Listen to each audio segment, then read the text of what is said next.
الحمد لله رب العالمين والعاقبة للمتقين والصلاة والسلام على أشرف الأنبياء والمرسلين نبينا وحبيبنا محمد صلی اللہ علیہ وسلم وعلى آلہ وصحبہ اجمعین اما بعد۔ کتاب مفتاح طریق الاولیاء اس کی چھٹی فصل ہے۔ صاحب کتاب فرماتے ہیں ایھا الاخ، اے میرے بھائی، ان اردتا، اگر تو ارادہ رکھتا ہے، ان تنال درجت اہل التقوی والخشیہ، کہ تو اہل تقوی اور اہل خشیت ان کے درجے کو پا لے، فعلیک بالحیاء من اللہ فی الخلوات، تو تم پر لازم ہے اللہ سے حیا کرنا، فی الخلوات، خلوتوں میں، وعلم، اور یہ بات جان لو، انہ یراکا، کہ بے شک وہ تجھے دیکھ رہا ہے، من فوق عرشہ، اپنے عرش کے اوپر سے، وفوق سبع سماوات ہی، اور وہ آسمان کے اوپر، ساتوں آسمانوں کے اوپر سے تجھے دیکھ رہا ہے، وَأَنَّهُ يَرَا، اور بے شک وہ دیکھ رہا ہے، مَا تَتَحَرَّكُ بِهِ جَوَارِحُكَ، کہ تمہارے اعضاء کس چیز کے ذریعے حرکت کر رہے ہیں۔ قال اللہ تبارک و تعالی، اللہ رب العالمین فرماتے ہیں، یستخفون من الناس، یہ لوگ لوگوں سے تو چھپتے ہیں، ولا یستخفون من اللہ، لیکن اللہ سے نہیں چھپ سکتے، وَهُوَ مَعَهُمْ، اور وہ ان کے ساتھ ہوتا ہے، اذ یبیتون، جب وہ رات کو باتیں کر رہے ہوتے ہیں، ما، ایسی باتیں، لا یرضی من القول، جن باتوں کو وہ پسند نہیں کرتا۔ اب اس پیرے میں صاحب کتاب نے یہ بات کہی ہے کہ اے میرے بھائی، اگر تم خاص لوگوں تک پہنچنا چاہتے ہو، وہ خاص لوگ جو اللہ کی راہوں کے راہی بن جاتے ہیں،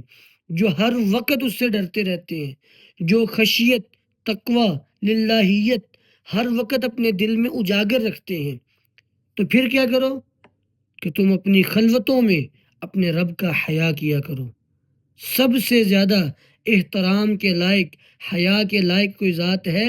تو وہ اللہ تعالیٰ کی ذات ہے۔ جیسے لوگوں سے حیا کرتے ہو کہ کوئی مجھے فلاں گناہ کے اندر ملوث نہ دیکھ لے، کوئی شخص مجھے فلاں گناہ کرتا ہوا نہ دیکھ لے، تو جیسے لوگوں سے حیا کرتے ہو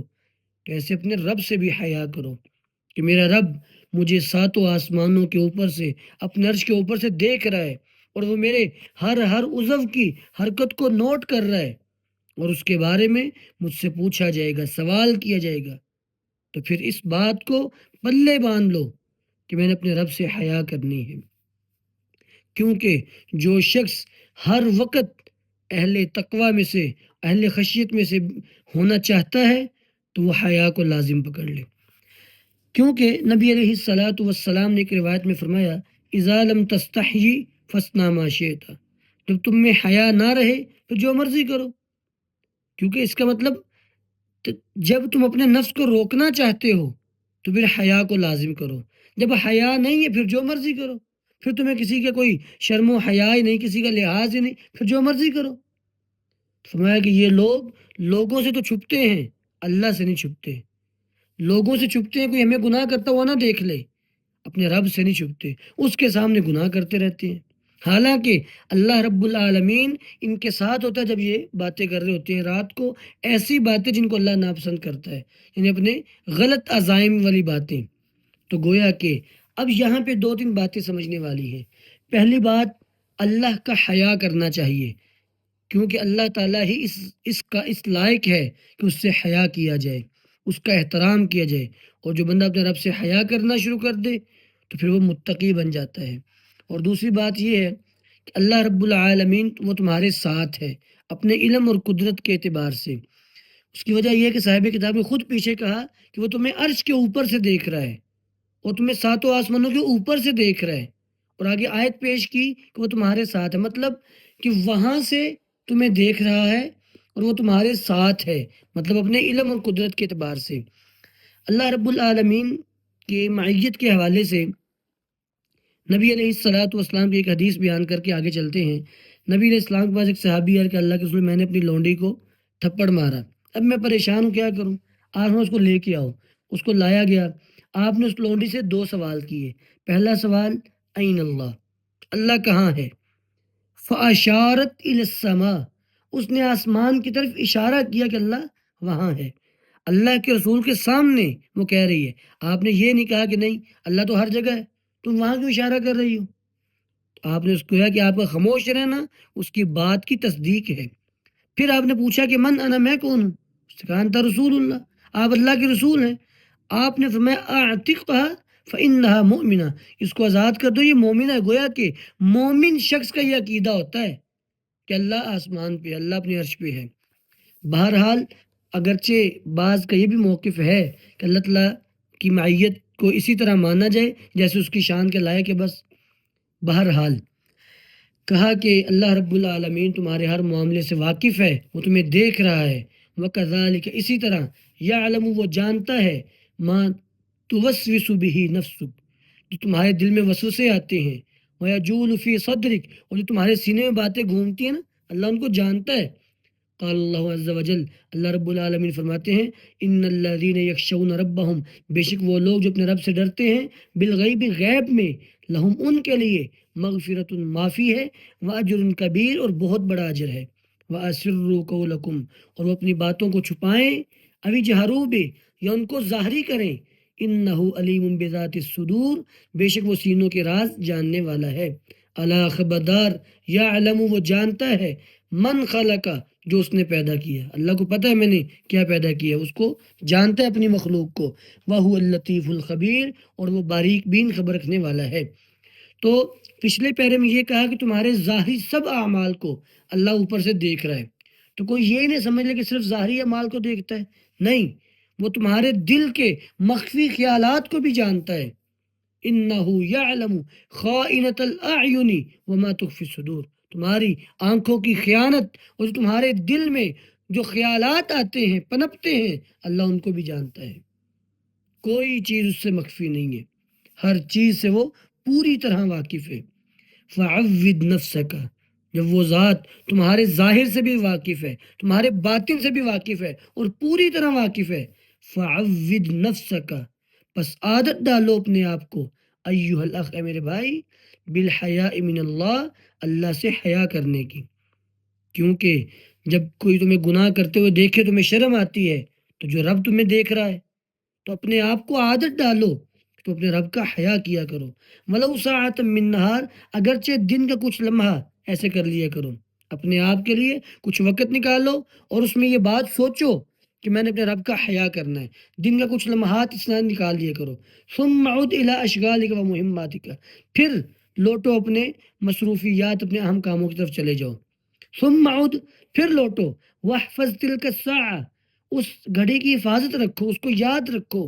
وَاکْتُمْ هَذِهِ الْمُعَامَلَةَ بَيْنَكَ وَبَيْنَ مَوْلَاكَ، اور یہ معاملہ اپنے اور اپنے خالق کے درمیان مخفی رکھو۔ ہر کسی کو نہ بتاتے پھرو کہ میں اللہ سے بڑا حیا کرتا ہوں، میں تنہائی میں جا کے ایسے ایسے کرتا ہوں، نہیں، اللہ سے حیا کرو، اپنے دن میں کچھ وقت نکالو، اس میں یہ بات طے کیا کرو، سوچا کرو، پھر اپنے معاملات میں مشغول ہو جاؤ، اور پھر اس بات کو یاد رکھو کہ میرا یہ معاملہ اللہ کے ساتھ طے ہے کہ میں نے اپنے رب سے حیا کرنی ہے، اور پھر یہ معاملہ مشہور نہیں کرنا۔ لا تحدث احدا بانک تعمل مثل هذا، کسی کو نہ بتاؤ کہ تم اس طرح کے عمل کرتے ہو، اپنے اعمال اپنے اور اپنے رب کے درمیان رکھو۔ جس اللہ کے لیے تم عمل کر رہے ہو وہ تمہارے ہر عمل سے واقف ہے، بتانے کی ضرورت نہیں ہے کسی کو، لہٰذا جس اللہ کے لیے کیا وہ اللہ جانتا ہے۔ فیخشا، وگرنہ خدشہ ہے، ڈر ہے، ان ینطفئ نور المراقبہ من قلبک، اگر ہر کسی کو بتاتے پھرو گے کہیں تمہارے دل سے مراقبہ کا نور نہ بجھ جائے۔ تو مراقبہ یعنی اپنے آپ کا اپنے بارے میں غور و خوض کرنا، اپنے بارے میں سوچنا، تو یہ تمہارے دل سے بات کہیں ختم نہ ہو جائے، نظر بد کی وجہ سے بھی ختم ہو سکتی ہے، اسی طرح ریاکاری بھی دل میں آ سکتی ہے، اس سے بھی ختم ہو سکتی ہے۔ تو گویا کہ اپنے رب کا حیا کرو اور اپنے اس معاملے کو اپنے رب کے درمیان رکھو۔ ولا تزال كذلك تتعود هذا ساعة بعد ساعة، اور ایسے ہمیشہ اپنے آپ کو عادی بناتے رہو، وقفے در وقفے، حتی یبقى الحیاء من اللہ، یہاں تک کہ اللہ سے حیا باقی رہ جائے، طبیعتاً فیک، تمہاری طبیعت میں،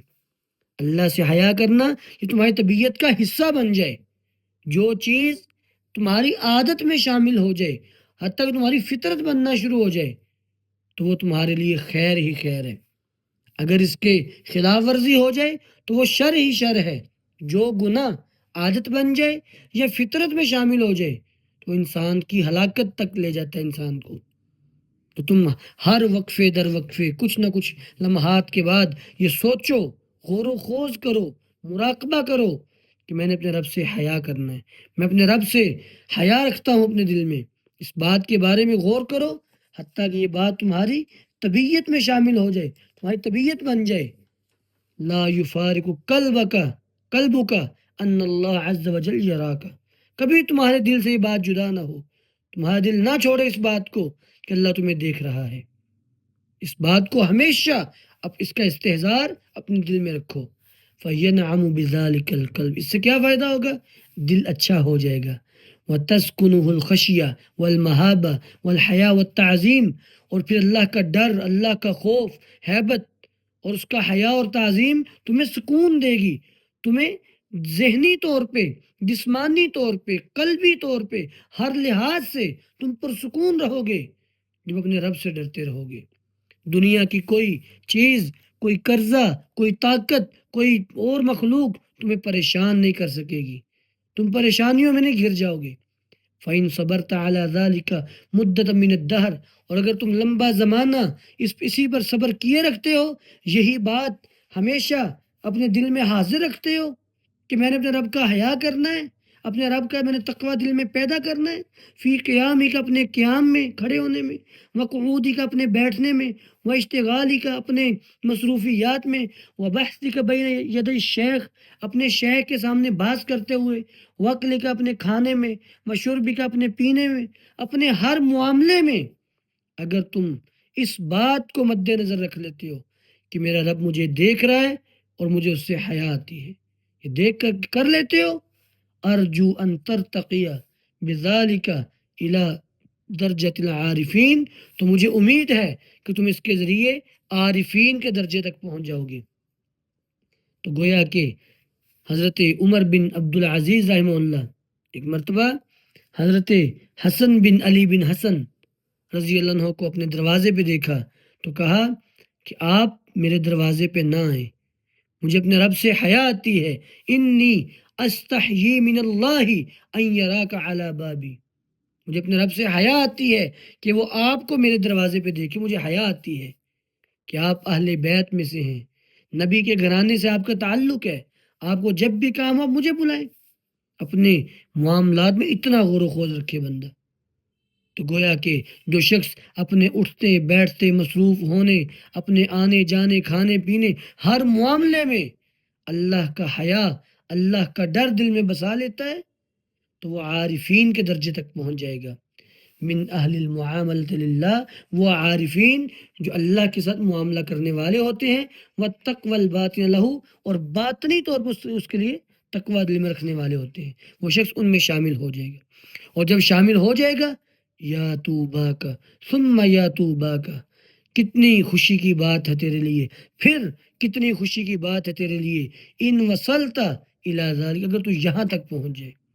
اگر تم، جس نے رب کو پا لیا اس نے سب کچھ پا لیا، اور جس کو رب نہ ملا تو گویا کہ وہ شخص بیکار زندگی بسر کر رہا ہے، اس کے جینے کا کوئی فائدہ نہیں ہے۔ تو لہٰذا یہ کتنی خوشی کی بات ہے تیرے لیے کہ تم اس مقام تک پہنچ جاؤ، وعلمت، اور تم سیکھ لو، جان لو، علم الحدیث والفقہ، علم حدیث فقہ سمجھ لو، فیجمع لک، اس سے جمع ہو جائے گا تمہارے لیے، بین العلم والعمل والمعرفہ، علم بھی، عمل بھی، اور اللہ کی پہچان بھی۔ اور جب یہ ساری چیزیں اکٹھی ہو جائیں گی، وَتَصِيرُ إِمَامًا يُقْتَدَى بِكَ انشاءاللہ، تم اس کے ذریعے امام بن جاؤ گے کہ لوگ تمہاری پیروی کیا کریں گے۔ تو جو شخص اپنا معاملہ اللہ کے ساتھ صحیح کر لیتا ہے، اپنا معاملہ اللہ کے ساتھ مخلصانہ کر لیتا ہے، تو پھر ایسا وقت آئے گا کہ اللہ اپنی مخلوق کے دل میں اس شخص کی محبت ڈال دے گا، لوگ اس کو دیکھنا بھی حسرت سمجھیں گے، اس سے ملنا، اس سے بات کرنا اپنی حسرت بنا لیں گے۔ لیکن یہ تب ہوگا جب تم علم کے ساتھ ساتھ عمل سے بھی مزین ہو، تمہیں اپنے رب کی پہچان بھی ہو، تمہارا دل تقوی للہیت سے بھرا ہوا ہو، معمور ہو، اور تم اپنے رب کی یاد میں وقت بسر کرتے ہو۔ تو جو شخص اس طرح زندگی گزارے گا تو وہی اس قابل ہے کہ وہ اہل تقوی تک اور ایسے لوگ جو عارفین بن جاتے ہیں ان تک پہنچ جائے۔ اللہ رب العالمین ہمیں عمل کرنے کی توفیق عطا فرمائے۔